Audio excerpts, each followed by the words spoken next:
Olga, ¿ya estás en Estados Unidos? Yes, excellent. We have to hang out. All right.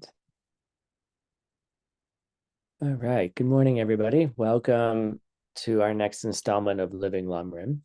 Very happy to see many of you here. Some of you driving, some of you in the United States, some of you, I don't know what you're doing.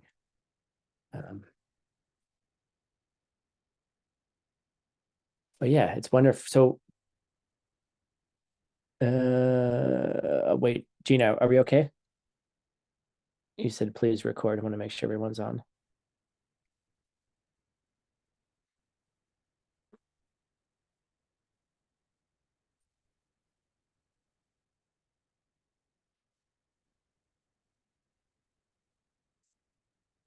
All right. Anyhow, welcome back. Um,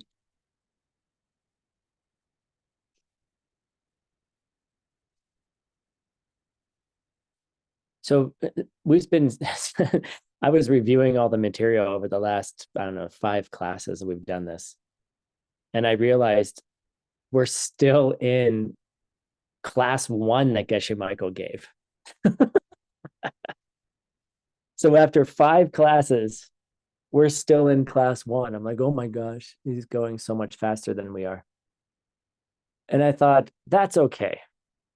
We're just going to take our time. He also wasn't doing translation with everybody. He wasn't having everybody read. He was just blowing through it and then giving commentary right away. So this is going to be a longer project, but you know what? I think it's fun. And what I realized by going this slow is that there's so much depth to the words that, Trijang Rinpoche wrote. And that each, I used to wonder, like, how is it that Geshe Michael can, talk? Hold on a second.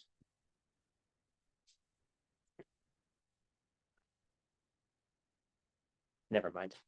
How is it that he can like take 2 lines and then talk for an hour?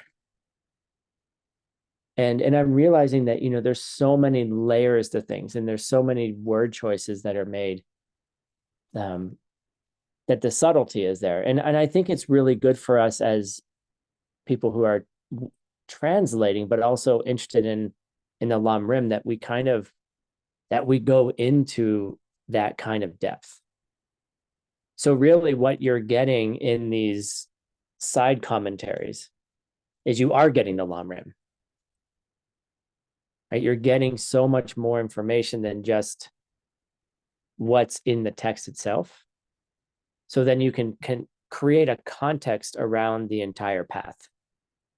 One of my good friends, she was talking about, she said, look, is there like an introductory course? I said, what?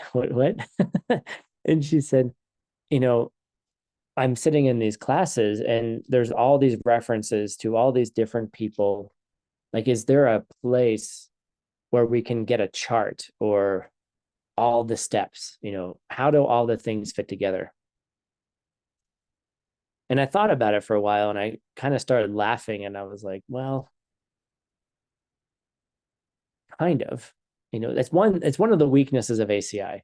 And maybe as new teachers that you all will be, maybe you can help us think about how to create more introductory courses. Jackie, I don't know what that means, but that's the second quickest way to my heart. The first one is food. The second one is Star Wars. I'm not really sure how it's like Star Wars, but I'm sure it is. um, but it's building a worldview. And in our last class, we talked, not this class, but another class, we talked about the like building the DNA of enlightenment. And we talked about how we have to unravel our own ways of doing things. Oh yeah. Perfect. Got it. Got it. That definitely like Star Wars.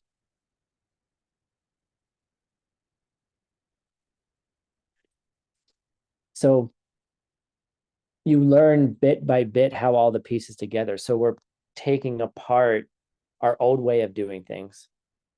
We're kind of ripping apart those telomeres. I'm going to get all geeky with you, right? We're breaking apart the bonds, and then we're going to start shoving in new ways to become a shoving in new new ideas, practices to then wrap up your DNA into a new being. So you become a new being. So I think it's okay that we're going slow, because we're going to go through, you're actually going to get a lot more of the Lam Rim by doing it this way. And you're going to start seeing how all the pieces are connected together for you. And then if you're a real Lam Rimpa, someone who's a Lam Rim practitioner, you'll start applying these ideas immediately to whatever is going on in your life. That somehow the magic of Lam Rim is that when you listen to the Lam Rim teachings,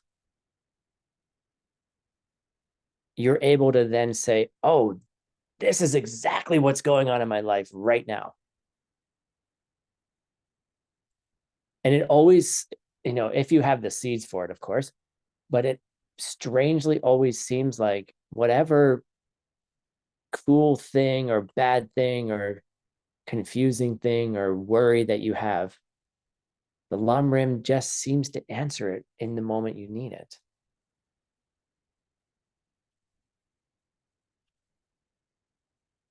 What do you think?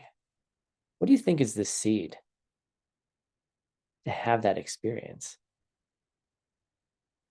What do you think the seed is to be able to come to a class, and when you hear something, it immediately is applicable to your life?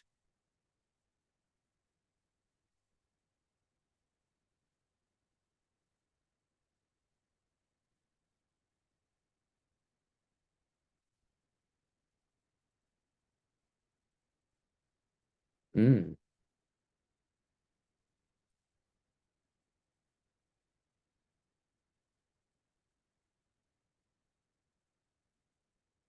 I had a friend once who, one of my best friends, this was ages ago, and he said to me, Tim, it's kind of annoying to hang out with you. I was like, that's a great way to start a conversation. Um, and he said, you're always you're always finding the serendipity in the world. You're always finding the connections between things when the connections aren't there.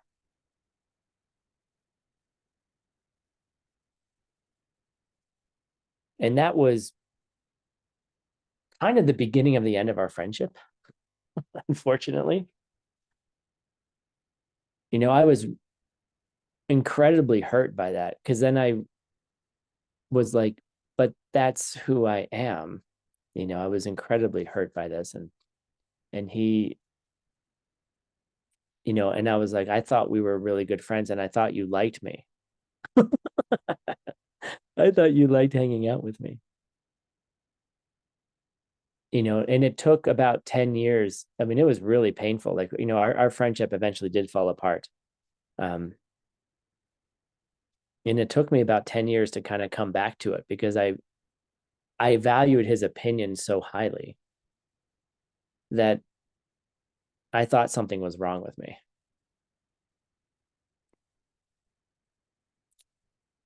Um,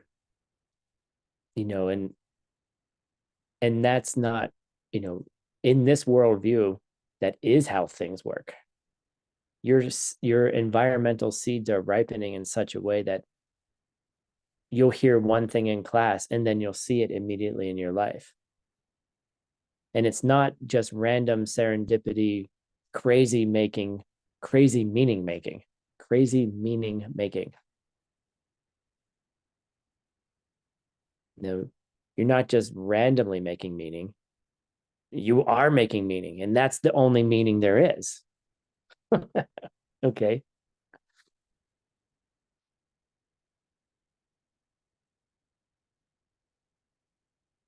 So I say celebrate when you connect things together. How do you move from Lam Rim class into going to the cafe afterwards and then meeting with a staff member and then sitting next to the grumpy guy? Like, how do all those things fit together? Right. And what's in your place? What is in your environment? What do you like about your environment? What don't you like about your environment? And that's what Pomoka Rinpoche is talking about in the text right now. We're talking about how do we create a meditation environment that is perfect for meditation, that allows you to meditate, allows you to be a Lam Rimpa, right? Allows you to go in and still the mind, still your focus, and then to come to the realizations on each step of the path. Speaking of which, steps on the path. Here's a cheap plug. We're going to be starting an in-person teaching in Kyoto on March 18th. We're going to be teaching ACI 1. We're actually calling it Steps on the Path. Course 1, the 3 goals instead of the 3 principal paths. We're teaching the ACI 1 course, but we're making it accessible for everybody. We're primarily going to be teaching it in, we're going to be having Chinese translators on stage, but we're also, if anyone wants to come and needs the translation, we'll provide the translation as well. It's in Kyoto, 5 days, ACI 1 in person. We're going to have some awesome teachers there. Myself, Earl Burney will be there, his partner, Sarah Blackburn. And we'll also be having 2 newer teachers, Kelly Tan and Jean Huang, who are from Singapore, who come from DCI and are becoming ACI teachers as well. So if you'd like to come to that, please check on the link here. It does have a somewhat of a cost because we have to pay for production fees and everything. But we're going to start going through the courses live 2 times a year in Kyoto for our Asia audiences. So if you know anyone like in Taiwan or in Singapore, or if you're in Vietnam or any of those other countries and you want to come, we're going to be there in the middle of March for 5 days. It's going to be an amazing program. We're going to be doing yoga, meditation, classes, homeworks, all of those things in the beautiful springtime in Japan. And so we're going to be doing this twice a year. I guess it'll technically take us 9 years to go through the 18 courses, but whatever. We'll figure it out. So if you're interested in coming or you know anyone who would, we would love to have you there. We can fit in about 80 people, possibly more. Please do send this around. It is a little bit last minute getting this going. If you can't do this, we also have one in June. We'll get that registration up shortly as well. But if you want ACI courses in person and teachers will be in Asia, please come to this. What was the connection with this? I had some kind of Lam Rim connection. Oh, a conducive place. We're talking about a conducive place of meditation. Like, how do you create the conditions so that you can have these realizations? How do you create the conditions so you can go deeper? How could you have the conditions to go on retreat in Kyoto, for example? Right?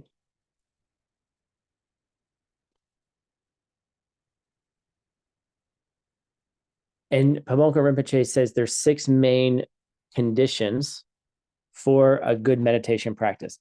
And we know that, just keep in mind, and I'm going to keep emphasizing this throughout all of these classes, is that these are things you can do, but they don't work by themselves. Like, oh, put yourself in a safe place. Put yourself in a place that doesn't have a lot of noise. Okay.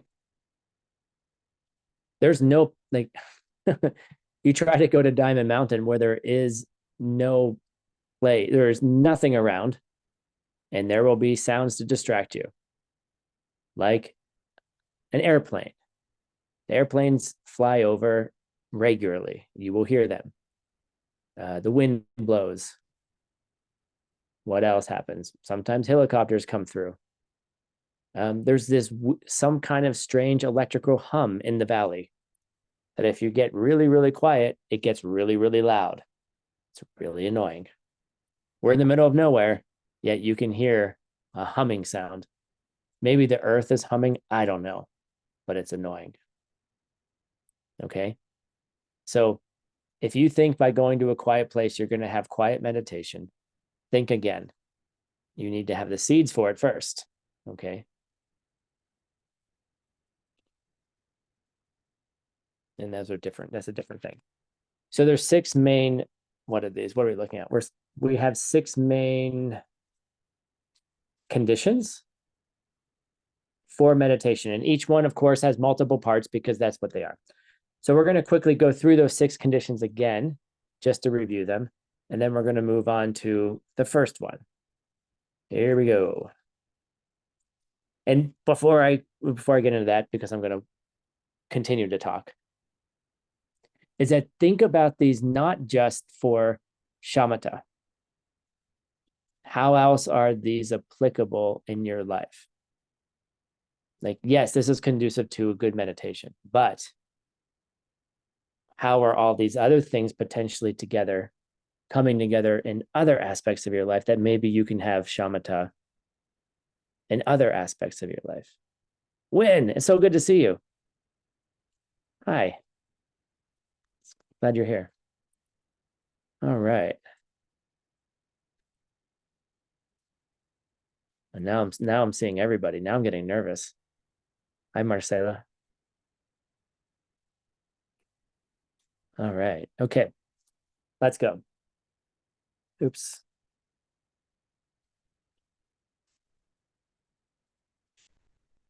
And we're going to go back. We did this paragraph right before we left. The end of last class, we did it really quickly. We're going to do it again. Let's see here. Who wants to read? Who hasn't read? How about, oh, she disappeared. She just walked off the screen. How about Anastasia? We'll give you an easy one to start.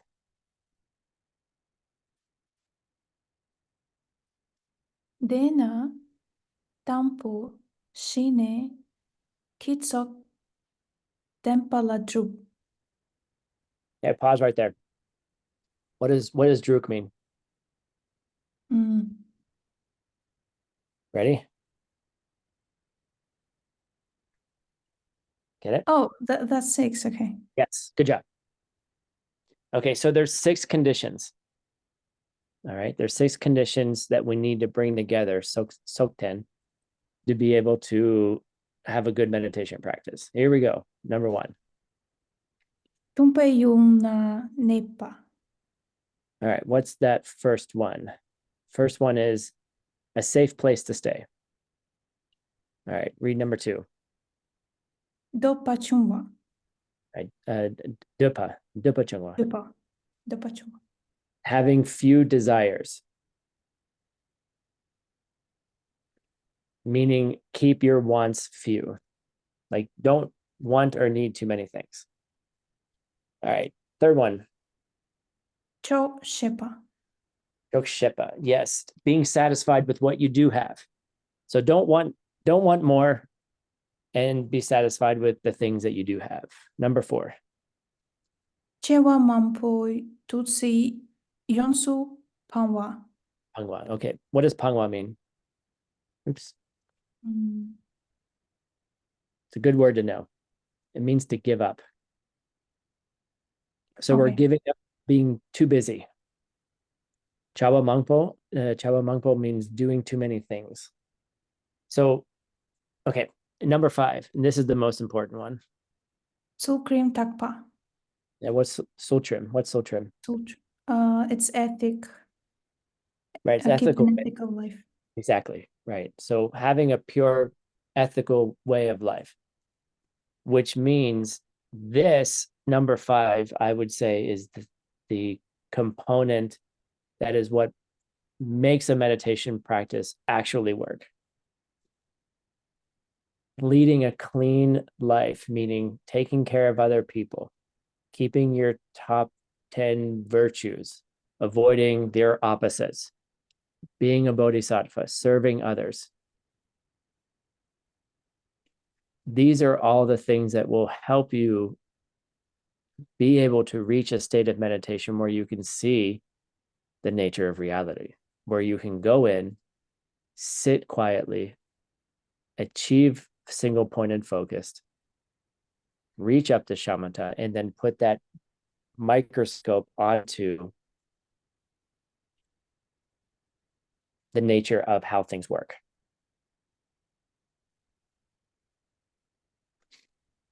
And so without this, you can forget about the rest. And then number 6, Anastasia. De pala sope nam tok yon su panwao. What does Pangwa mean? Give out things. That's right, exactly. So you're giving up your attraction to desirous objects of the senses and worldly pleasure. Meaning, if you're so engaged in the world and if you're chasing after things ignorantly, that's going to disturb your meditation. And that makes sense. Like if you're so, all of these kind of make sense. Like if you don't have a safe place to stay, well, then you're not going to be able to meditate. If you have too many desires, of course you're not going to be able to meditate. Being not satisfied with what you have, meaning you want more, right? Then your mind is just going to be busy. Like, so the idea is that have a look at, and we're not saying don't want things. We're not saying don't desire things. We're not saying don't have pleasure in life. Not saying those things. I have lots of those things in my life. Okay. But what we're saying is look at the ways in which those things create obstacles for you and the ways that those things create distraction so that you can't focus. The quickest way to stay in samsara is to do what?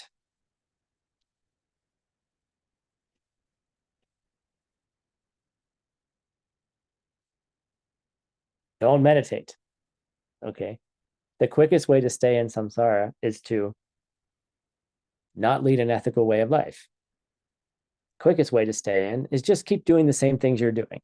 Right? And that's great. And that's what you want. Or do you want something different? Do you want to reprogram yourself? And this is the way to reprogram. So by going into meditation, bringing your mind into a settled state, which comes from karma anyway,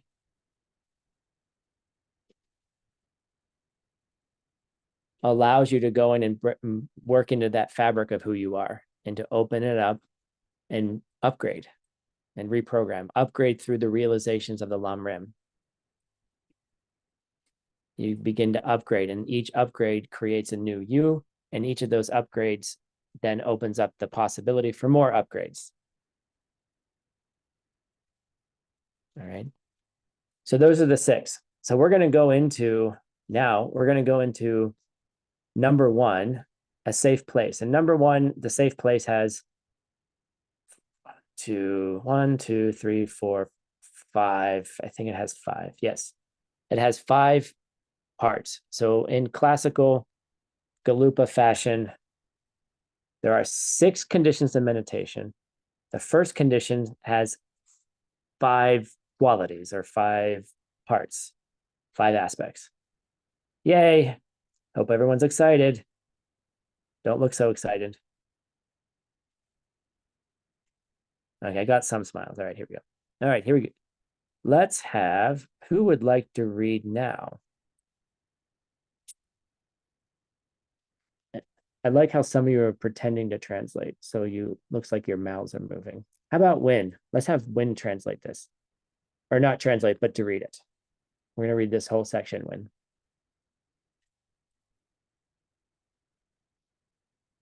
You call me Tim? I did. Yeah, I try. Please Just try. correct me. Yeah, just Yeah. make some noises. Just whatever comes out of your mouth is. Yeah, thank you. Dang po ni di rus he yu yang ya pa nga So Kapar. Kapar. kepa Nice. nga dang thế do do they yang le. Perfect. Let's just pause there really quickly. Yeah, thank you. Okay. So Damponi, the first part. Okay. The first part meaning we got to go back. This number 1 here. Tunpe yulne nepa. The first part, a safe place.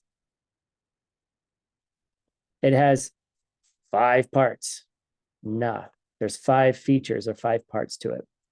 And then Dodegen lay. What's the Dodegen? It's a famous book. This person had 5 famous books.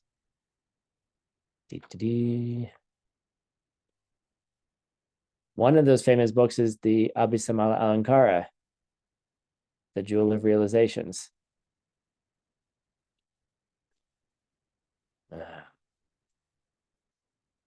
Who had 5 famous books? Well, I guess my tray is good. Who wrote them? Master Asanga. Master Asanga, yes. After visiting Maitreya, correct. So Dode again is one of those books. The jewel or the ornament of the Mahayana Sutras, more or less. It's one of the translations. So in the Dode again, it says this. Win, can you continue reading, please? Yeah, thank you. Lo dang gan tu ru pa yu lạc bà nhé dang na yang dang Sangtang. sa sanggang Mm-hmm. sa yang ba dang go yang dang Mm-hmm. nét yo de ha yo da dang. Sorry. Okay. No, good. Yeah, Excellent. thank you. You have the you know how to read poetry, which is really good. So just for Yeah, everyone's edification, poetry typically in Tibetan has an odd number of syllables. So like 5, 7, 9, 13, something like that.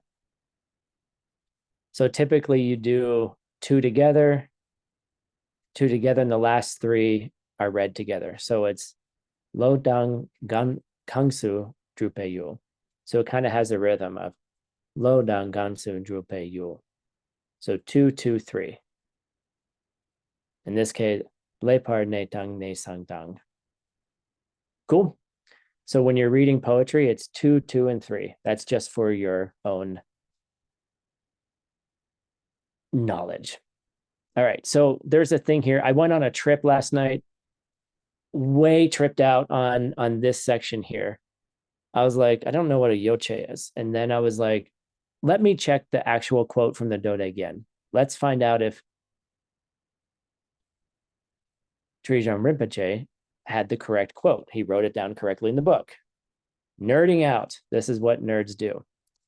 So I went into the database, and I found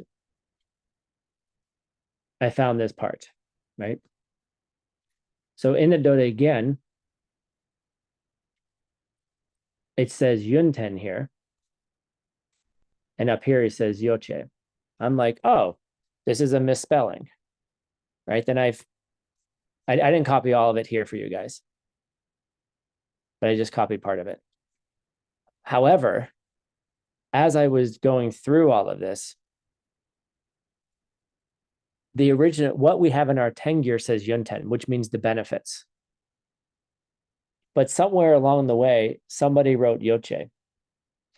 And then all the texts from a certain point forward say Yoche, and they don't say Yunten.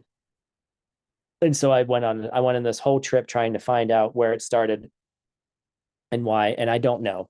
The answer is I don't know. So I'm going to have to ask Geshe Michael what the heck is going on here. But the point is that this is why we have the database, and this is why we, as translators, have to go into the library and search and figure out what the heck is going on. Because our Tengyur, the input that we have says Yunten. Everybody else after the Tengyur, something from like 800 AD on, they all said Yoche. So they're all quoting the Tengyur, they're all quoting Master Asanga differently.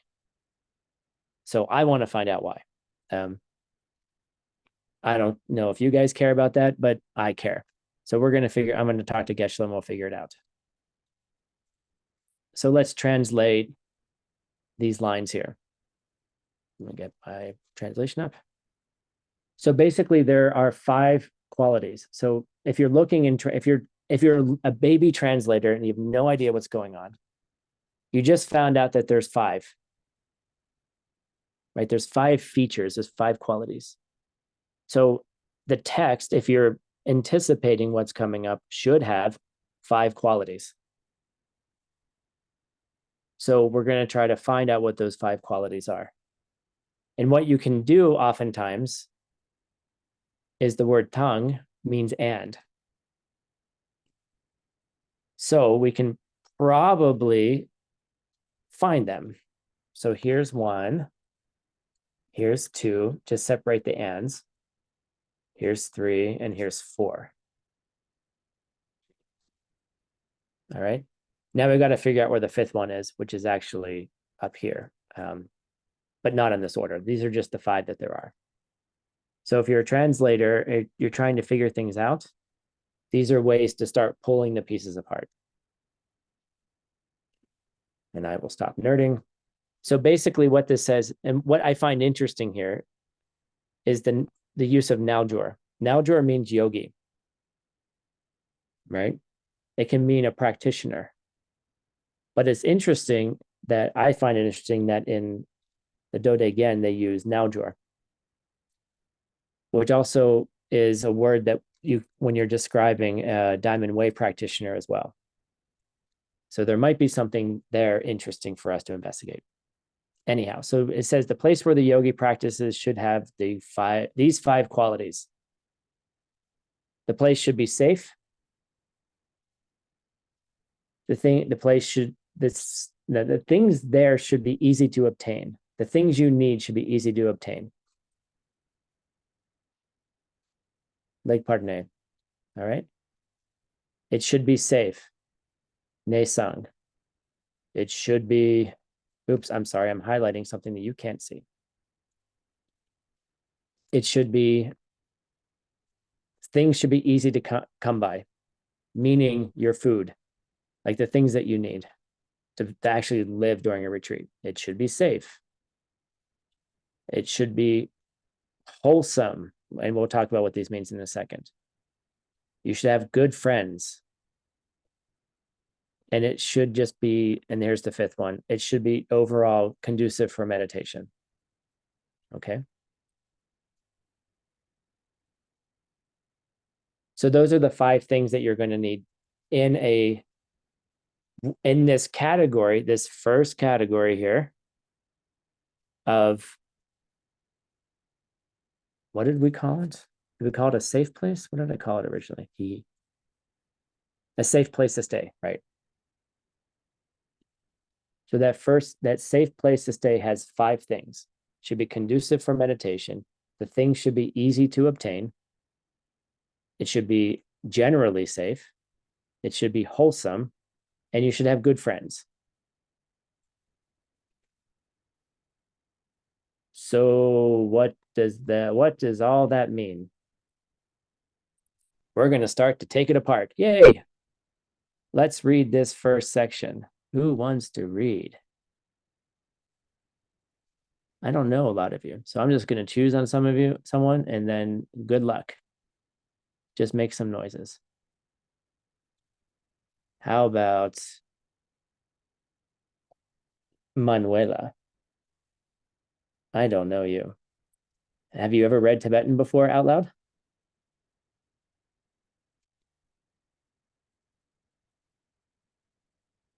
Oh.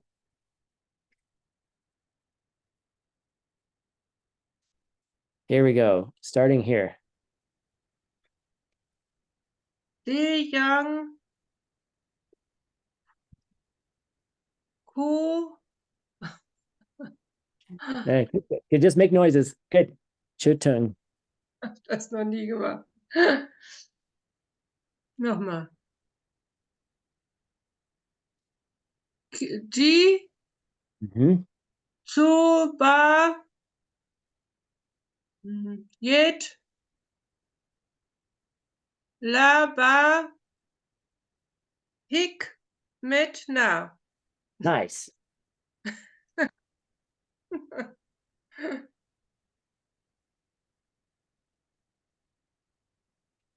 Keep going. Got 3 more lines. Die Per They cheer. Die Pier Mhm. Kung Du Dap Go Pa Yur La De Nice. Yang Cho Tung Gi Yet Pa Lek Yet Tik Dos Ki. Take a good key. Nice. Nice job. Yay. So much fun. I find it fun. I don't know if you guys find it fun to be called upon. All right, here we go. What does this have to say?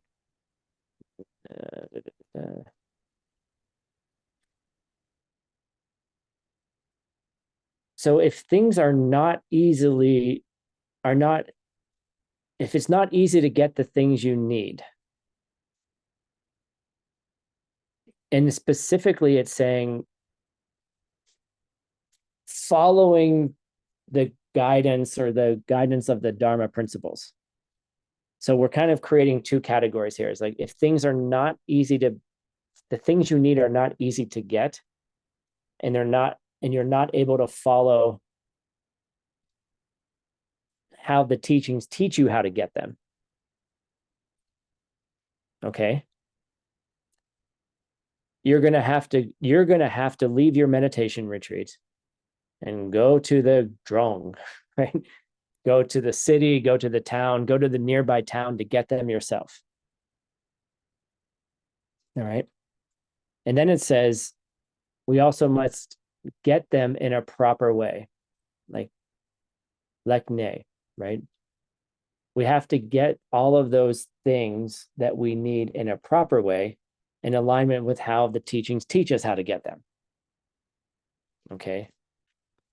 That sounds pretty simple, but what does that mean? Like, what does it mean to get things in a way that align with how the teachings teach us how to get them? Like, what would be the wrong way to get things, basically? So, Martina,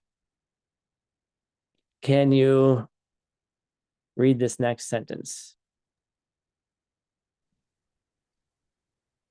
Lok Sotam Dikse Pulve nie paciąg nie in par rame sunt pe lekpar yo Nie, ceva nie. nie ceva dic ceva tan ma drepe se nie la va co. Oh, good. Nice. So what does this mean? It means it's possible that, so what kind of things do you need in retreat? And one of the, or to do your meditation, one of the things here they're talking about is food. How do you get your food? All right. Seems like a pretty obvious thing. And many of us, we have refrigerators, right? We can go and get the food, right? So you can get the food through wrong livelihood, or where the food was acquired by wrong deeds. So what does this mean? Like, and this is something, and then we can apply this right away, getting things in the wrong way. So for example, a lot of people think when you go to the supermarket that all the food there, like the food just appears. It's a wonderful karma we have. Like we don't have to go, we don't have to go, out into the forest and looking for berries. We don't have to go hunting for our deer. None of these things, we don't have to farm, right? All of these things just appear for us. Like this orange, right? This was on a tree. I walked by a tree the other day and I grabbed it, right?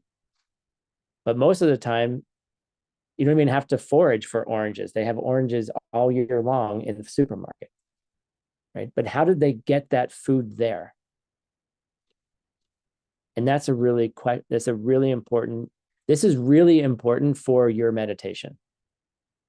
The stuff that you have in your house, the stuff that you own, the stuff that you used, how did it come to you? Did it come to you in a way that was proper and correct? Or did it come to you in a way that was improper? What are some of the improper ways it can come to you? Well, let's say, think about being a vegetarian, for example, right? Or let's say you're not a vegetarian and you just go to the store and you have these nice little cute packages, right? Wrapped up, here's a chicken breast and here's a nice filet mignon, right? It's all kind of cut up really nicely, right? Somebody had to kill the cow.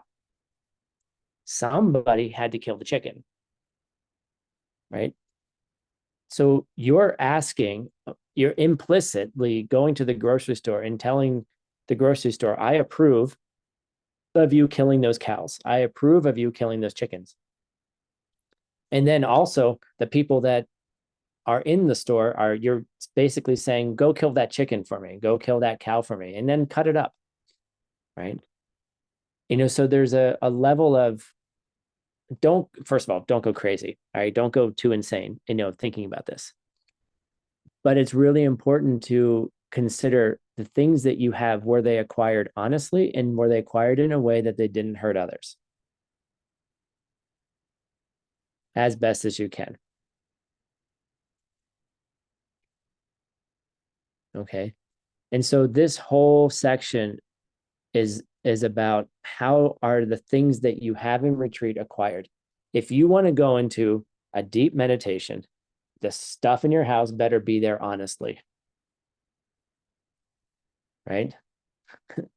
A friend of mine, Olga on this call, a friend of hers gave me a bunch of stuff that belonged to her before she left Kyoto. And then she left Kyoto before I got to give them to her. And they've been sitting in my house for 2 months, right? Just waiting for the time to give it back to her. I put them in a bag and put them in my closet, right? Those belong to her. They don't belong to anybody else, right? So take care of other people's stuff, and then make sure for for the sake of seeds, make sure that the stuff that you have is honestly acquired. Otherwise, it will disturb your meditation. And if you can't find it to be 100% pure, this is a great little line here. At least, it shouldn't be tainted with heavy misdeeds. Okay? At least it shouldn't be too terrible, right? Pabonka Rinpoche gives us a little bit of a relaxing. He's like, okay, as long as it's not too bad, try to find the least tainted thing. How about that? So you don't have to go completely, insane trying to find something that hasn't been tainted. Just find the least tainted thing. All right. Maybe locally sourced food could be one of those. I'm sorry, eating food requires that other animals die, even if you're a vegetarian. Okay. There will be bugs that die on the plants. There will be bugs that die on the truck that come to deliver the food to the supermarket. Don't think you're all high and mighty because you're a vegetarian. Anyway, we're gonna move on. This next part is nice. How about, who wants to read? How about Laura Bordera? Starting with here.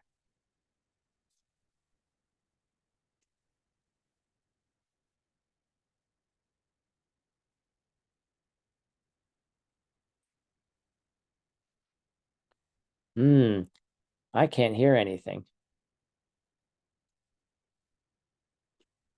Dokse Nekyang.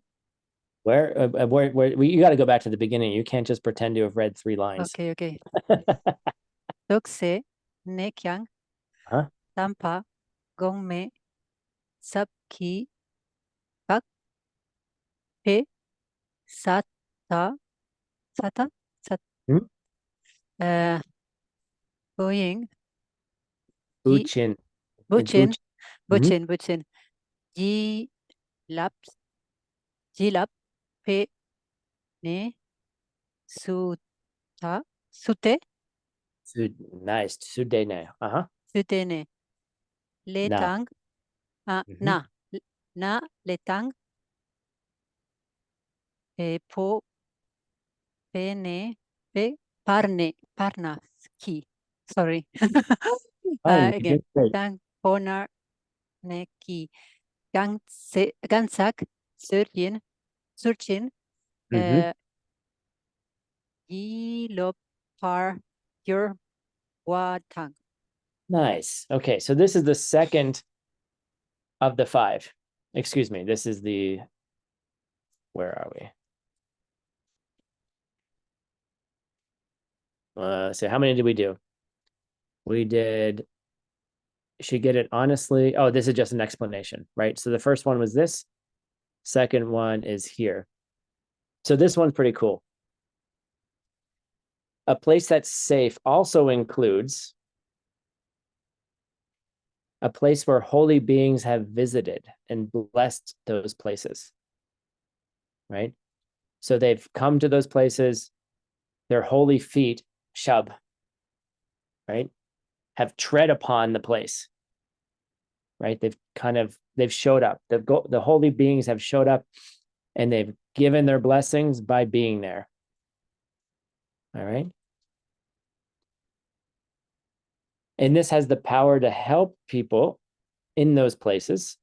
So anyone who meditates in a place where holy beings have been, let's say like Diamond Mountain, or if you get to meditate in the place of your teacher or be in the space of your teacher, that creates a safe place for you. I think that's pretty cool. That if your teacher has done it there, has meditated, has spent time doing holy practices, then that might be a good place for you to hang out too. And then he says something cool. He says, this really helps you, especially if you're a new practitioner. Especially if you're just starting out, going to those holy places where other people have bless them with their practice also will really help you in your practice. And I like to think of this as, don't think you're a good practitioner. Okay. This is kind of what I like to take from Pabonka Rinpoche here is, don't think that you're a good practitioner and you don't have to go to holy places. Basically saying you should always, I read this as you should always consider yourself to be new, regardless of how much you know. You know, does meditating with a holy teacher on Zoom count? I guess we're blessing the Zoom servers, blessing your computer. I guess, I don't know. Sure. I guess that's fine.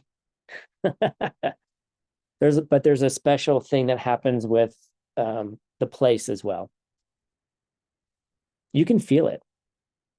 I mean, have you ever gone into a place and just been like, I think someone special has been here?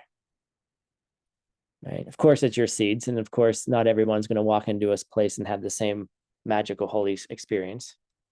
But if you've had that experience, or if you see someone special, like there's this thing that we do with prasad, which, you know, if food has been offered to a teacher and then the teacher then offers it to everybody and you kind of pass it around afterwards, you know, there could be some blessing in that food for you. Right. So if you see someone in a special way, the things that they touch, the things that they do could be blessed by them. Right. And it could help you in your practice. Like, you know, like if I've been touching this orange, right? Like my good juju has gone into it, right? I think I have good juju. I hope I have good juju, right? So, you know, that kind of thing, that there's something about maybe the pranic field of your teacher, something like that. And I like the idea that we're just consider yourself, you're a new practitioner. Don't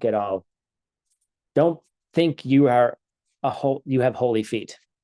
Yes, you're building a being who would have holy feet. But I think someone who has holy feet would probably not consider their feet holy from a certain point of view. All right. Let's go on to the next one. I saw someone I wanted to call on. You're translating.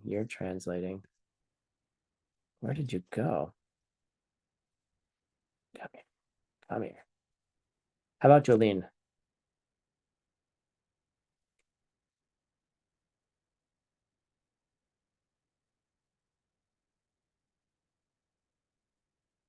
Hai, de la ma nie kyang na de Nay.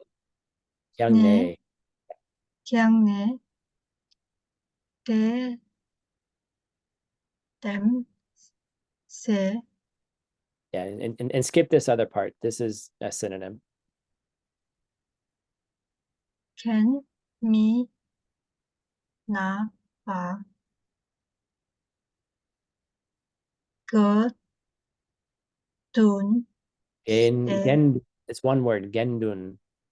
gen dun de kruk Truk. duk Mhm. be pai chi la Tabu. buma This is tabu. The L is, tabu yeah. tabu ma be ken zan dang chom kun mi min tung po mi na ba bin dang Chin. chin dang dang bai na zang bo do Gu. Gu. Yeah, it's one of those words, and only 2 letters are pronounced G-O. go All right. So if you can't find a place like this, you should, if you can't find a special place, meaning a place where, a teacher has blessed it, for example, you should find a place where people haven't given up their spiritual commitments, right? Damsel, right? A place where they have not given up their spiritual commitments. Or where there's some kind of negative thing that happened within a spiritual group, where there's some kind of division or some kind of negative energy or fighting that's going on. Okay, I think this requires a little bit of a description. Or try to find a place where there's no dangerous animals, thieves, or negative spirits. Okay. So mainly what we're trying to do is say, if you can't find that special place where a Lama has shown up, right, you should find a place where there is a spiritual community, and that spiritual community gets along with it itself, like meaning everybody is happy in general. They work out their problems in general together, right? You don't want to go to a place where, the people are fighting all the time, because that will just disturb your meditation, right? And you don't want to in a place where there's dangerous animals or people are going to steal things from you, or where negative spirits happen to be. Okay. And this next line, we'll finish up with this next line. How about Natalia Zachoriko? And happy birthday from last week.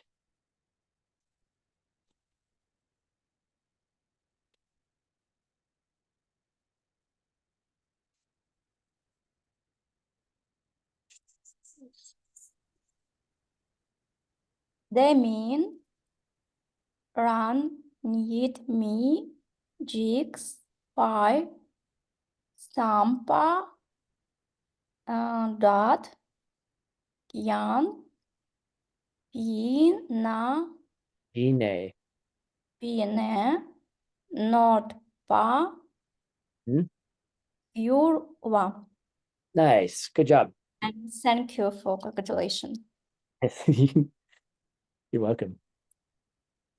I like this sentence. So the last one was like, look, if you can't find a very special place, find an okay place where there's no thieves or robbers or dangerous animals or negative spirits, where people get along with each other.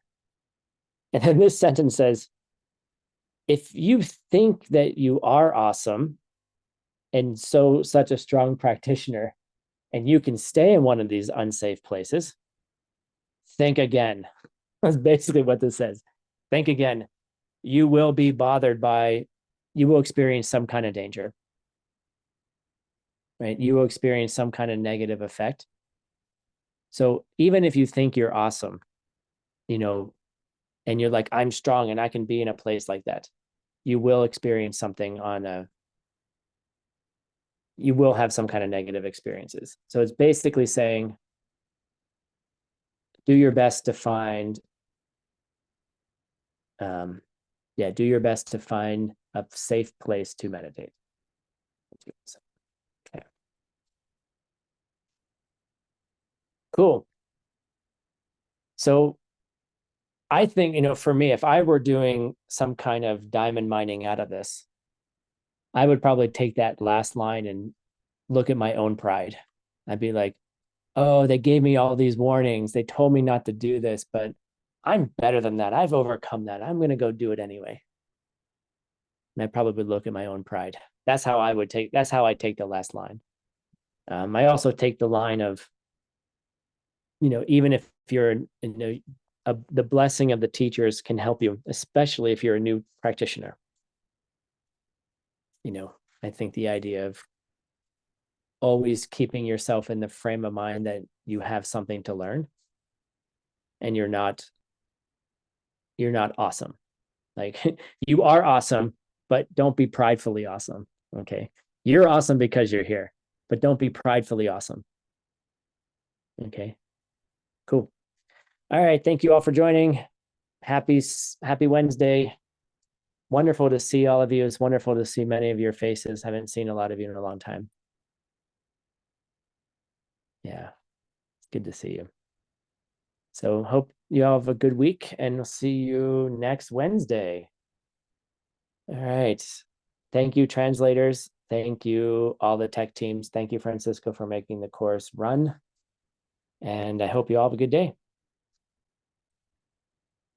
And let's say goodbye. Thank you, Tim. Thank you, everyone. Thank you. Thank you. Thank you. Have a nice Bye. Thank day. you, Timothy. Everyone. This is Bye, fine. Thank you. See you soon. Thank you. The Bye-bye. Спасибо, Тим. Danke, tschüss. Arrivederci.